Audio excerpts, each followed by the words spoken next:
আসসালামু আলাইকুম সবার প্রিয় রাইমারি। আমার পিছনে ফ্লাওয়ারটা সুন্দর না?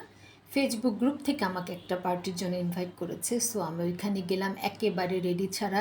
জাস্ট ড্রেস পরলাম আর চলে গেলাম। আমার চুলগুলো ঠিক করি নাই, মেকআপ করি নাই, কিচ্ছু না, যেটা আমার নিত্যদিনের কাজ। কারণ মেকআপের প্রতি আমার অনেক অ্যালার্জি, আমার একদমই পছন্দ না মেকআপ করা। তারপরে এখন একটু মেকআপ করব।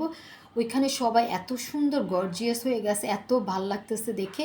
সো আমি ভাবলাম আমি একটু মেকআপ করি, একটু লিপস্টিক দিব, একটু ফাউন্ডেশন দিব, একটু আইলাইনার দিব, একটু কাজল দিব, তারপরে দেয়া যা যা থাকে করব। তারপর আমি ফাইনাল লুকটা দেখাবো, আমার ফেসটা দেখতে কেমন লাগে মেকআপের পর। এখন দেখো মেকআপের পর আমার ফেস লুক। পার্টিতে সবাই বলছে রাইমা রাই হচ্ছে পার্টির মধ্যমণি, বিকজ সবাই আমাকে অনেক আদর করে। আমি তাদের থেকে অনেকই ছোট ছিলাম, তাই প্রোগ্রামের মধ্যমণি ছিল রাইমা রাহি। আর রাইমা রাহির সম্পূর্ণ সাজ সৌন্দর্য শুধুমাত্র তোমার জন্য। আমি তোমার জন্যই তো এত সুন্দর করে সাজি, আর তুমি তো আমাকে একটু দেখোই না গো, কি গো।